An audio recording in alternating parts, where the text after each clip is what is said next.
Sometimes playing a game is the equivalent of looking into a time capsule. Going back and witnessing one of the foundational experiences so many of our beloved games of today have built themselves upon is quite an experience. This is an absolute recommendation from me for a game I despised playing immensely, but god damn that music is good. For me, some old school shooters deserve a resurrection, and some belong locked away in time's vault, and the world is better for it. Quake, remastered or not, it's right in the middle of those polls. Sitting in limbo where I can't quite decide. Fast-paced, interesting enemies, feels solid, but poor boss encounters and a mishmash of positive and negative lackluster level designs makes me wonder where I truly stand on this game. I need to discuss it. So with that, let's talk about it for a bit.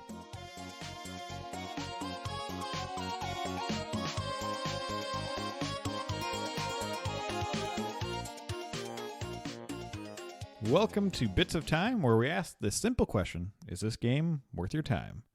I'm quaking through your timeline to become your host today, Michael. Oh, I changed it up a little bit. I'm Larry. And you kept it similar. You know, that's all right. I'm consistent.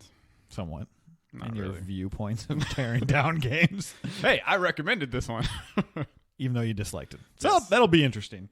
I think we should start with our history, and then I'll go into the history of the game, and then we'll talk about those intros. Larry, have you played Quake before? I really don't remember.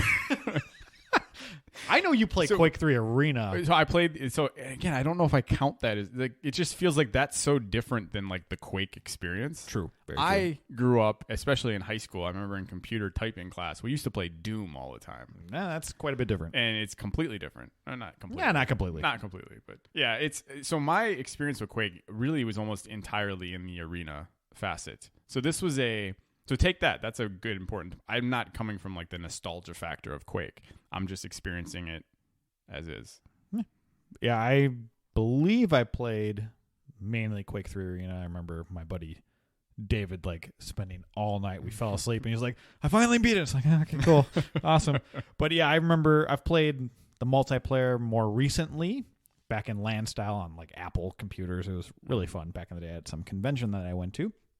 But for me, I've played... Oh, that's right. I forgot you did that. Yeah, that was a while ago. Man, time flies. Yes, it does. I played Quake 4, I believe. Beat that on the 360. Played Quake 3 Arena on the PS2 where the loading times were crazy, but your armor kept changing every time you leveled up. That was great. I remember the purple and black armor. Oh. It's a good color match. Yeah, sure. Good stuff. But yeah, I don't have much nostalgia with this series as well, even though I remember thinking very fondly about this game from Lens. So I played the remastered. We both played the remastered version when it came out. I played it on my PS5, even though it's the PS4 version. Okay, so wait. You look back at this fondly, even though you don't have any nostalgia with it? Well, I feel like I played a little bit of Quake 1 or Quake 2 on the N64. Okay. And I can't remember which one. I just remember liking it. I remember the nail gun. That is like a memory. And I remember the rocket jumping, the craziness.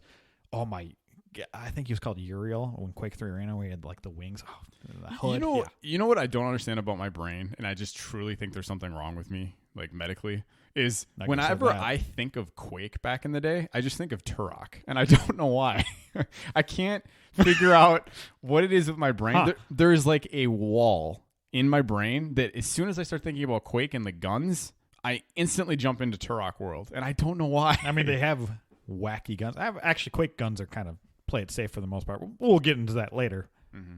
But yeah. But let's talk about the history. Quake released on June 26, 1996. The remaster came out later, obviously. You know... Thanks for that clarification, Mark. Go for it. That would be amazing if they released a remaster before the original someday. The part that I wanted to say I thought was so unique, and I didn't realize the timeline was this much, that both Doom 1 and 2 released before the first Quake. For some reason, I thought it was just the first Doom that released. Yeah. So, yeah, that was interesting. We'll talk about that. So it got developed by id Software and published by GT Interactive. The remastered version, which we played, I have played the old one, I'm pretty sure it's just a foggy memory, whatever, was developed by Night Dive Studios and published by Bethesda Studio Works. Okay. And I will also then put the point in there from my end. I'm reviewing this from the standpoint of the Quake remaster and everything that comes with it. if this was just Quake by itself, the game, and just none of the additions, none of the add-ons, it's a completely different review. Okay, I don't know what add-ons. I mean, well, there's the Scourge of Armagon, the Dissolution of Eternity, Dimension. Oh, there's extra expansions, right? Yeah, which I didn't play any of. Yeah, them. and then there's the modded ones too, which were insane. Yeah. Which I played a couple of those. So that going into it, yeah, I didn't play any of the new stuff. I just played the basic main campaign. And that's what I kind of wanted to do with this game. It took me 5 hours and 44 minutes to complete the game, beat the last boss, all 4 episodes. Okay, so I played exactly 5.5 hours. I did not beat the game, but quite a bit of my time was spent on some of just the ancillary stuff. I was checking out the add-ons and some of the, I guess they're DLC packs that were also attached to it. And I'll just straight up say, I think some of those are significantly better than Quake itself. Oh, so that's interesting. Maybe I'll go back to that one day. You never know. I also messed around with the multiplayer. We'll get into that a little bit later. But one interesting thing about the history of the game itself, lead designer and director John Romero, who is a very big figure in the gaming industry. He's one of the, he started Doom, he started Wolfenstein 3D, he's got Quake. He left the company after this game. After the remaster? No, after the original Quake back in the day. That shows you my history knowledge. Yeah, and he was the co-founder of the company. Wow. So I have this little excerpt from Edge Magazine, An Audience with John Romero, and this was published in May 2nd, 1997. And remember, Quake came out 96. This is John Romero. Quote, "My original idea was to do something with Virtua Fighter in a 3D world with full contact fighting, but you'd also be able to run through a world and do the same stuff you do in Quake. Only when you got into these melees, the camera would pull out into a third-person perspective. It would have been great, but nobody else had faith in trying it. The project was taking too long, and everybody just wanted to fall back on the safe thing, the formula." Oof. I mean, that's... Did he ever end up making a game in that facet there? He did. So he left when he left the company. He went to make this concept, and it ended up being called Dai Katana, and it didn't turn out well from all the reviews. like low 40s, mid 50s, 60s. Like, or at least he attempted it. Yeah, exactly. And after that, I feel like he really never caught the magic of what he started. There might be some games on that. I looked through all the games on his list that he's published, his new companies and stuff, and nothing resonated with me, but maybe they did for somebody. But coming from Doom, Quake, Wolfenstein, it seemed like he hasn't recaptured that magic, which is kind of sad. But I can't even picture a fighting mechanic in Quake. Like, I know, how in the world that would even work. Like the hitboxes and stuff are like, there's so much more stuff they would have had to do. Yeah, and I mean, they said it was taking too long, and they didn't give him the chance. And he's one of the co-founders, so maybe it was hard to deal with. I don't know the background. I know I have these little snippets of this, but it's crazy that a figure like this left the game for a game that we're doing right now, and I didn't know that until coming in. And it's interesting how it turned out versus the vision of the game, and I find that stuff very interesting. Oh yeah, I would definitely say id made the right decision there. Like, they kept with the Quake formula there, and obviously then eventually it worked. Yeah, eventually. I mean, they got a treacle. You got 2, 3, and 4, and then you have the arena side. Yeah, so it's very interesting. So you didn't beat the game. What stopped you from beating the game? Okay, so... Or what episode did you make it to? They're called episodes, right? They're not acts. I'm pretty sure it's episodes. Yeah, I beat the first 3. Is it the start of the 4th one that's the final boss? I mean, it's not the final boss, but you have to do 4, and then you get to the final boss. Oh, okay. So yeah, I completed all the way through to Act 3. And even at this point... Episode, I think it's called. Whatever.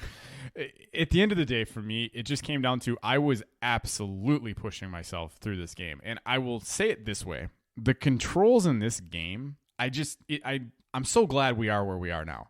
I just despise the controls and the way that the game feels. And the way that I described it... What? The way that I described this game is I'm on an ice rink, and then they've also frozen me, so I'm a block of ice. And then there's somebody tilting the room around, and I feel like I'm constantly just gliding around, and there's not actual movement. Oh my God. And jumping from like a platform to another platform like is the most aggravating. Like, there's so many times where I just miss and fall off, and I just would like I would verbally sigh like, I have to do that again real quick. I will give you that. The jumping on a lot of old school shooters is not good. There was plenty of points in the original Doom even. I remember I was like, I'm supposed to get... No, I think it's Doom 64. I could not get up to a small little platform. I was like, I know that's what they want me to do, but I can't get it. But then I found out that I have to like toggle a sprint button, but whatever. It doesn't matter. And I would also say, too, and I don't know if it was just I never could quite get the settings right. I could never figure out my look sensitivity correctly. I was either too slow or it was too twitchy.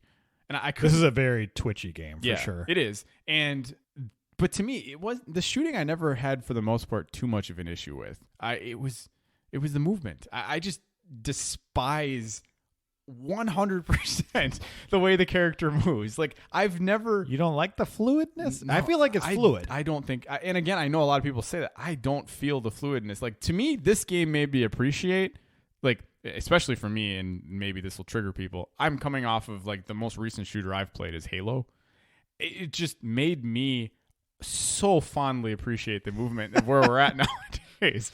Like it was aggravating how much I did. And again, to me, that's in my head, that description of like an ice block on an ice. I could see that sheet rink. That's what it felt like. And I could never, I never attached and got used to it at any point. So those are my thoughts there. So what is it you liked about the fluidity for you? I think it's just fast and twitchy, and I like that freedom. I feel like a lot of, not nowadays games, because Call of Duty I feel like is very fast. Halo is now fast again too.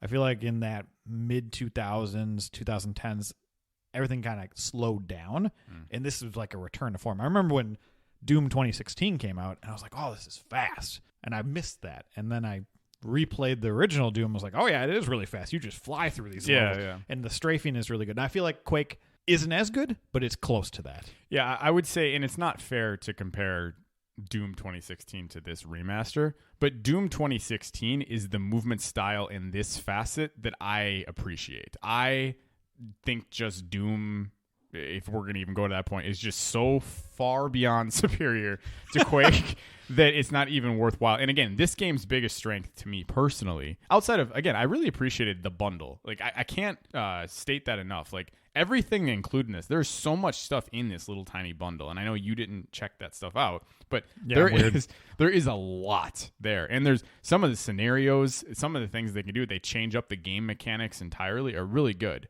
But again, this game's strongest point is its music. And even then, that's not as good as Doom. All right. I would agree on all those facets. And, you know, when you're thinking about, is this game worth your time? There's a lot of content there. Multiplayer, single player, all the mods, all the other extra DLC expansions, whatever you want to call them, for a pretty good price point. Yeah, free. Game Pass. It's not Game Pass, is it? Yeah.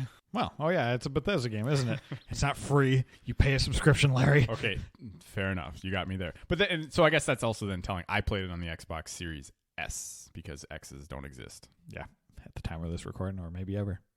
They're all gone to oblivion. I feel like that was like a deeper comment. X's don't exist. You going there? This Quake just got real. Oof. We quaked up some old feelings down inside. Okay, come on now. I know. Okay, so you did ask me the question, Quake or Doom. You can only have one. I picked Doom. Oh, okay, we're in agreement, yes. Yeah. 100%. I think a younger me could have said Quake just because I have this weird nostalgia for it that's not nostalgia. I don't know what it is, but I have fond memories of it. I think it's mainly multiplayer, and I think the multiplayer of Quake is pretty darn good. Doom's never really hit that for me. Maybe I think they have servers of Doom level. No, Doom 2 has like a bunch of like extra episodes and mods that you can do.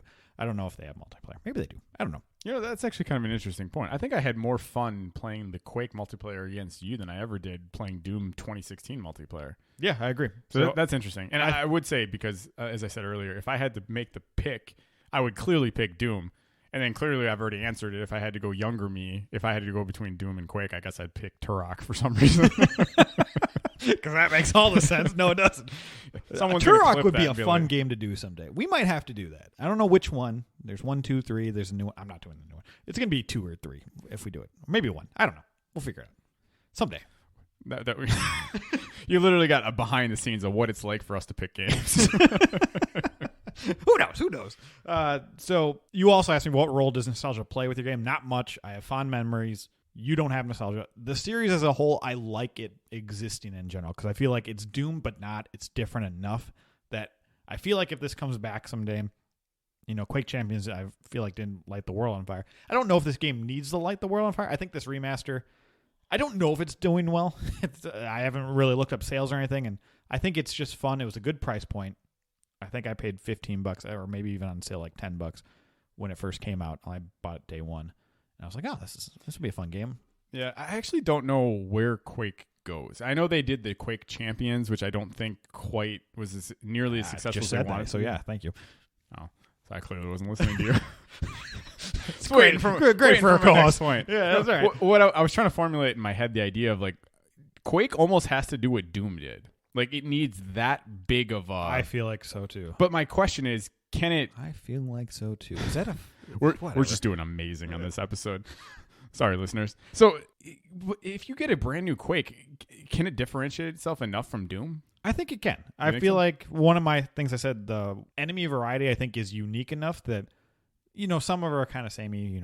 This Knight, which those Knights, G-Burst, they just destroyed me in this game. It's crazy what they're flinging. Enemies feel significantly stronger in this than they do in Doom. Yeah, I would also agree with that. Yeah, annoying. I think both, actually. I feel like the Shambler takes so much bullets and damage. I mean, there's some enemies like that in Doom. I feel like Doom has, I don't know if it's better enemy design or just more iconic that it's become better. I think their bosses are hands down way better. Oh, yeah. But yeah, I don't know what a new Quake would do. I think they tried something different with the Quake 4 in the 360 era that I enjoyed. I don't think it didn't light the world on fire there either. I think the new Doom 2016 really did. I think that is a turning point for Doom itself. One, because there was a long break in between. It's been a long break between Quake games now, too. If you don't count Champions, you count Quake 4 on the 360, and you have a remaster now. I wonder if Champions is going to come to console, by the way. I don't now that the Bethesda thing happened? Oh, yeah. No, I mean, they've been adamant like PC only, which... Whatever. I get it. It's definitely easier. That's how I used to play it on that, but I enjoyed my PS2 version. You did make an interesting point, though. So the boss battles being better in Doom, that makes me think, like, what are your thoughts about the boss battles in this game? Terrible. Okay. So, because it's the mechanic. You're not fighting a boss, you're just doing a freaking puzzle. Yeah, it's literally the boss battles are puzzles. Okay, I'm glad we're on the same. I hate it. I can see that there should be puzzle elements to a boss fight, but give me the original Doom where you just get into an arena, you have some obstacles, and you're just fighting this gigantic boss and trying to find your way. You're shooting ammo. They're like bullet sponges, but I want that in my shooter. Yeah, you're a shooter. You're especially back then in that day and age. Like that's what the game's built around. It almost feels like you should have flipped it around, right? Have more, and there's some of the puzzle mechanics outside of the boss fights if you want to play around with that. Yeah, which they do have. Yeah, and then or you know what? Have puzzle fights within a boss fight, but still let us fight the boss at some point. Yeah, it's so lame that you don't get to fight. Like, there's that giant lava, I don't remember his name, lava guy that comes out. I'm that is literally the one that I have in my head when I think of this game right now, and it's so frustrating. And I'm like, all right, this is going to be an awesome battle. Oh, I just run around the top thing, hit 2 switches, and he dies. Like, what? And again, like storytelling and just world building ideas, when I see stuff like that, I'm like, what boss? It's good.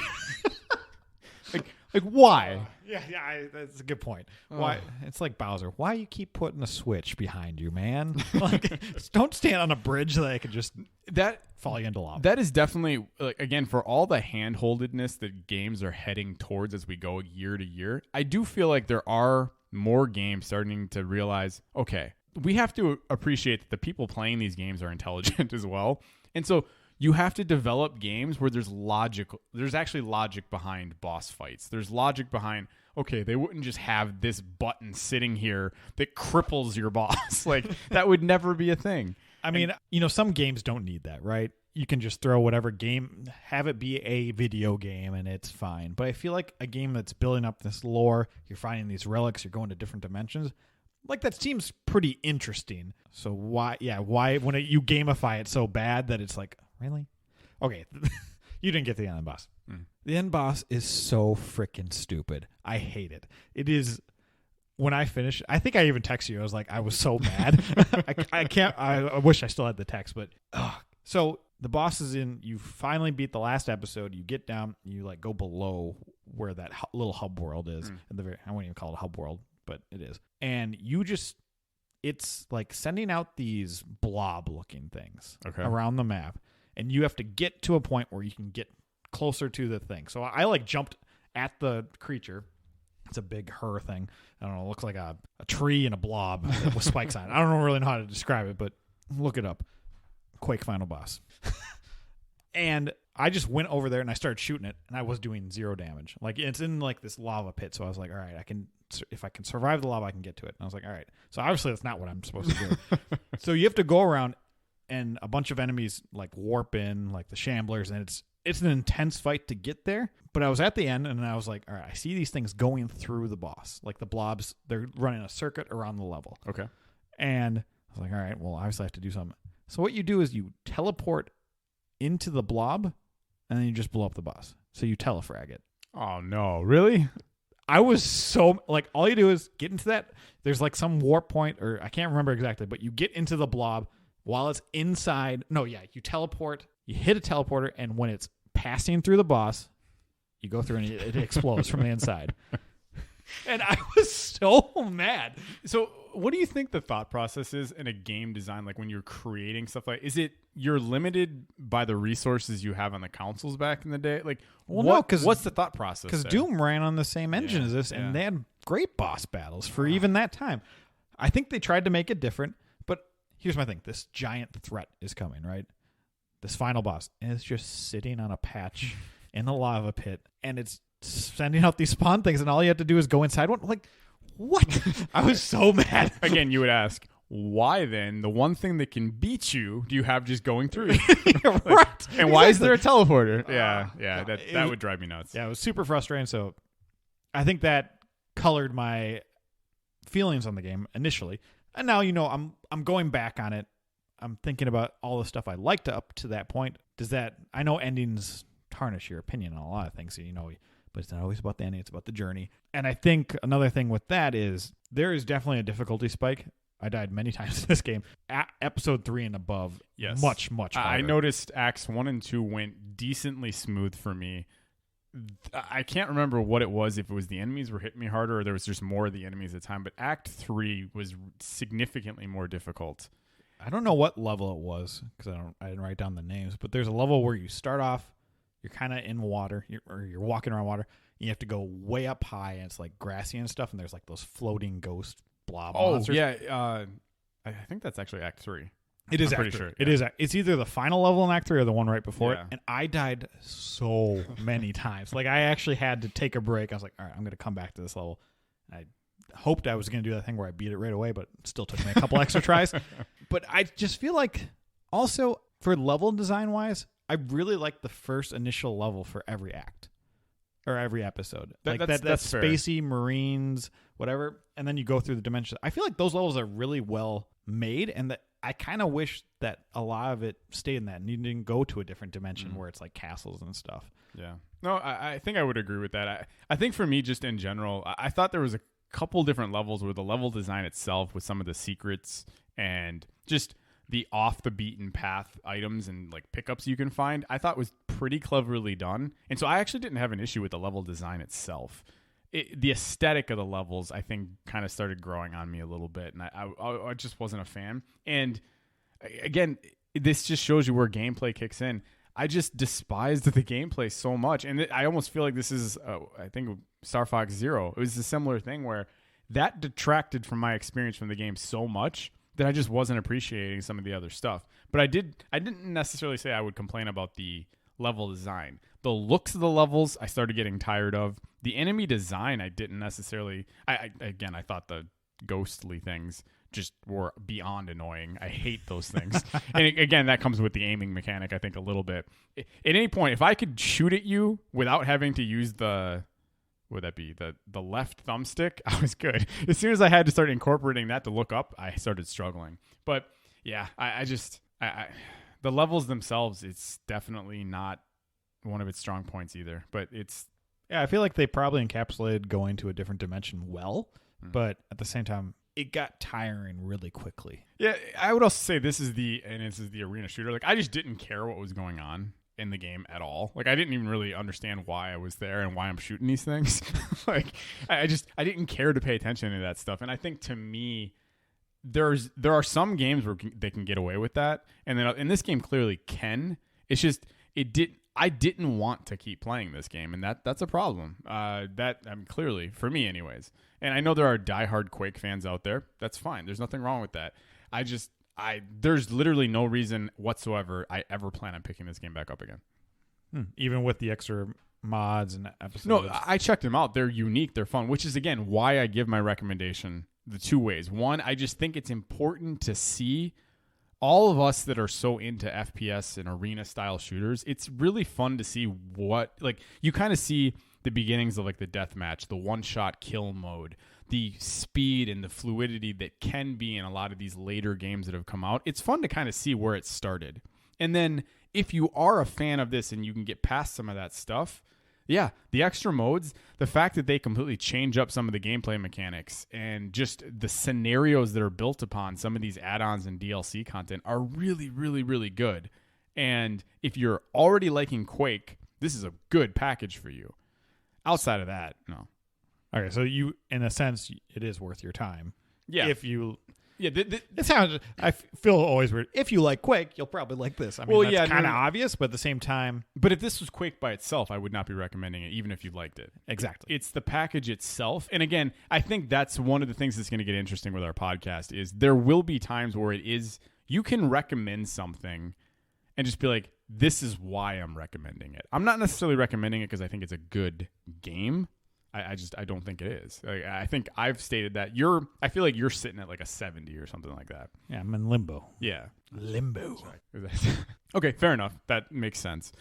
And then for me though, it's important. I'm the type of video gamer, I like to see history and I like seeing the evolution of where things have come. Like without the original Doom and Quake, we probably don't have what we both enjoyed immensely in Doom 2016. I had my issues with it, but that was all bug related. Outside of that, and again, I want to give Doom Eternal a try eventually. I've started it, I just haven't finished it, so maybe that's telling too. I haven't started that one either. But yeah, so I recommend it. You know, that's another thing. I wonder, I've thought about this in video games a lot. If you're jumping around, like a lot of times I like to jump to the very first iteration to give it a shot and work my way up.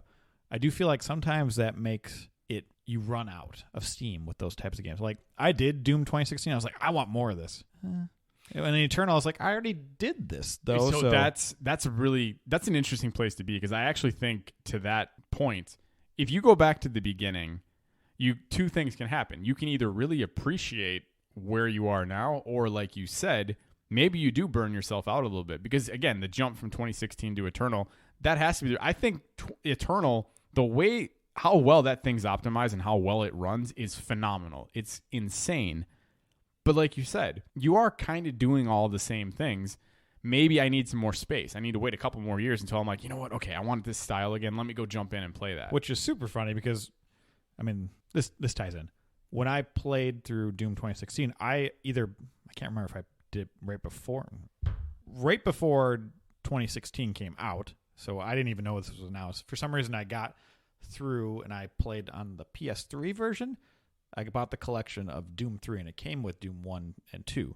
And I played Doom 1, beat it, made it most of the way through 2, and then I jumped to 3, and I liked that. I just wanted all the Doom right then, and then when 2016 came out, I was like, yeah, I'm definitely ready. I want some more Doom now. So I wonder why in some instances where I can just jump back and forth. So when I've bought Quake 2 on either PS1 or the N64. I can't remember which one I have.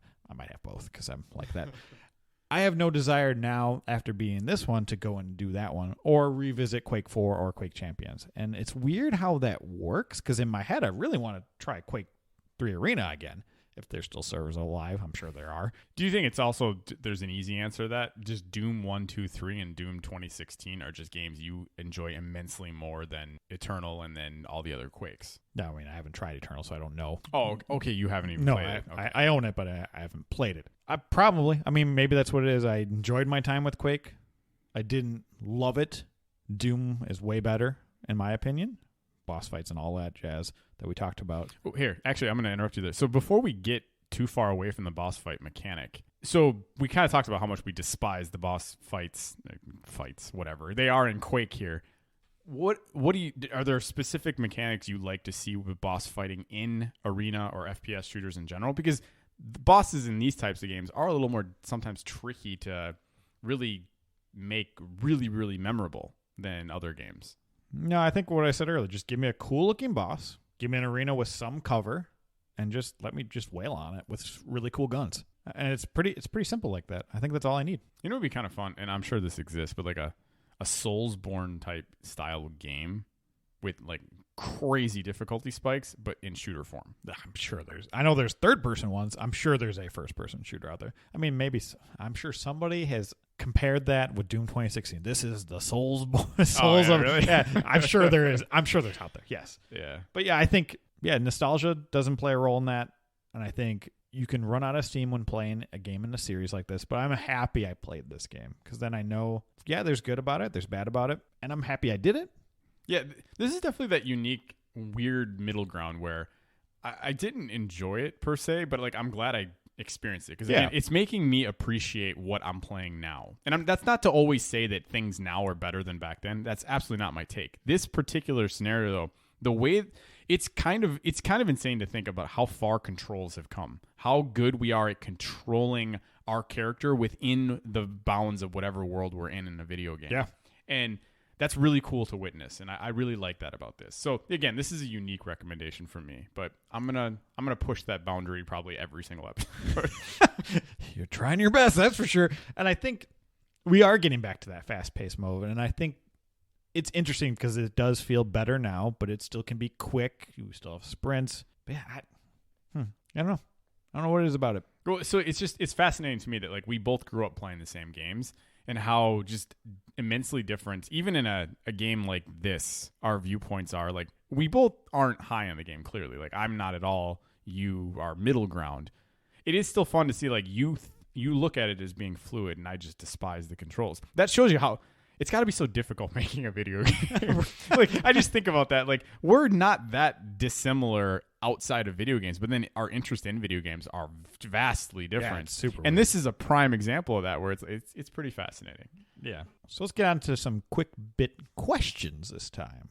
What do you think is the most iconic Quake gun? Yeah, so when I just close my eyes and I think, to me, it's the grenade launcher. Really? Yep. I don't know what it is. To me, it's the bouncing mechanic of the grenade projectile itself. That's what I think of. That is also the fact that was your response. Probably shows that I'm just not a Quake fan because I don't realize what is iconic. I think, okay, so I'm torn between this. I feel like the rocket launcher, rocket jumping, it made a thing in Quake. In my head, I feel like it's the nail gun. Okay. When I think of Quake, I think of nail gun. I don't know what it is. And that's from the N64. I'm pretty positive. And I just think nail gun. Just. Yeah, I guess the original one, not the upgrade one. Okay, fair enough. Yeah, I'd probably, I'll just kind of fall to your point of view there because I just, when I think of it, I close my eyes and I think of Quake. I just think of the grenade launcher. I think my answer is wrong too. So I'm pretty sure it's the rocket launcher or maybe the shotgun. I have no idea. I think shotgun. Doom. To me, I feel like shotgun is Doom. I could see the rocket jumping because I understand that, quote unquote meme outside of being a Quake fan. Like, I know of Quake rocket jumping. Like maybe that's probably the rocket launcher. I think it's a nail gun. You think it's a grenade launcher? Cool. What are your top 3 favorite guns? So I'll just do 3 and 2 first. To me, they're kind of interchangeable, but they're the more, badass version of the guns. I think the double barrel shotgun and the super nail gun, both of those I enjoyed. But again, it's a cliche answer, but grenade launcher was my favorite. That's my favorite. I had to me, that gun gives me the most variety of gameplay. Like, I can bank shot off walls. I can bounce one off of the ground so that it goes. It's got a really cool sound too. Oh yeah. Yep. So that's my favorite. I also hated playing against it. Yeah, those enemies with them, they just wreck you. You get a couple shots and you're dead. It's crazy. Oh my goodness! Like, that, bar none, probably the most annoying enemies to deal with for me. So grenade launcher was my favorite. Then the double shotgun was 2. Rocket launcher was 3. Okay, rocket launcher. See, I don't know what it is. I didn't care for the rocket launcher. Yeah, you have to. It's hard to get good with that gun. I also didn't like multiplayer. Shame to me in that regard. It's true. Yeah. Well, I guess we can talk about that. Yeah, we will. Don't you worry. What is the most annoying enemy? So I think I literally just about 10 seconds ago said they're probably the most annoying enemy was the grenade launcher guy. But to me, it's because of the grenade. The most annoying enemy, bar none, for me, is the ghost. I can't because I couldn't scrag. Whatever. I don't know that. Floaty dudes. Yeah. Second would be the Velociraptor jump. Oh, I forgot about those things. Terrified me. Yeah, that is a very annoying enemy. Oh. I think they don't come until much later in the game. It's the Vore, which is that skinny leg, like pincer looking thing. It's got like an no, alien head with like blood on its mouth. Alien head might be the wrong word, but yeah. It shoots shit at you. I don't know what it is, like a pod or something. I guess for me, it would just be the Velociraptor just for, again, I know that's not what it is. I get it. It jumps at you. So that was probably the most annoying / terrifying one. But the ghosts were annoying, but it wasn't because of what they did. It was just I struggled aiming to hit them. I honestly would just run by them a lot of the time. That's my second one, but I think that's because the level I'm thinking of is the one I died on the most times. Okay. So you're triggered. So we'll just exactly. So we'll just go into some other little stats. I died 43 times on this game, Act 3 specifically on that one level. Really notched that number up. I played multiplayer just a couple times. We played it together, and that was pretty fun. The first round I got first, so I played the game, then I went through and played multiplayer. So I was like, all right, I'm used to the controls more now. I got 20 kills in the second place. I only had 5 kills. I was just wrecking. It was great. And it was in the castle level, I believe. Don't know what the name of the map is. The second round, I got 20 kills, first level again, but same level, and the second place person got 19. It was like a dead race, and that was a lot of fun. So I enjoyed it. I got annihilated 2 times in the space level where it's just a bunch of stairs interconnected, and I would just fall off. I was hovering between like -2 and +1 the entire matches, and I just like it was a lot of fun. One thing I noticed is I bought this game at launch, and I didn't get that many players in the multiplayer map. Okay. I think the most I ever had was 5. That also changed my perspective because when I played this last time multiplayer, Quake 1 or 2, LAN, there was like rotating of 8 to 10 people when I did that convention, and that was so much fun. And I did pretty good, and I warmed up, and I got good at that too. So I think I'm decent at this game. Nowhere near the twitchiness, hitting people with rockets. I sucked at it, especially in that space level. It was ridiculous. You know, because I suck at the internet, I went to type in. I wanted to see how many Quake players there were. So I can't find an actual statistic of what's live right now, but they do have the Quake champion numbers. What do you think for the last 30 days, just out of curiosity? The last 30 days? 3,000. 418. Oh, yeah, that's bad. Sorry, Quake. I mean, it's an older game now. We're recording this in 2021. It is not 2021. It is 2022. Man, time's going by fast. Yeah, no kidding. And with time going by fast, there you have it. Traveling back in time is an educational experience into what our loves of tomorrow were built upon. Though the two of us seem to be slightly split on the overall game itself, neither of us can deny the blueprint laid out by Quake for the rest of the genre. The entire package offered to us today is a phenomenal deal, and one everyone should at least pay their respects to and check out. How long you stay will simply depend on whether you have a little more of Mike or Larry within you. Until next time.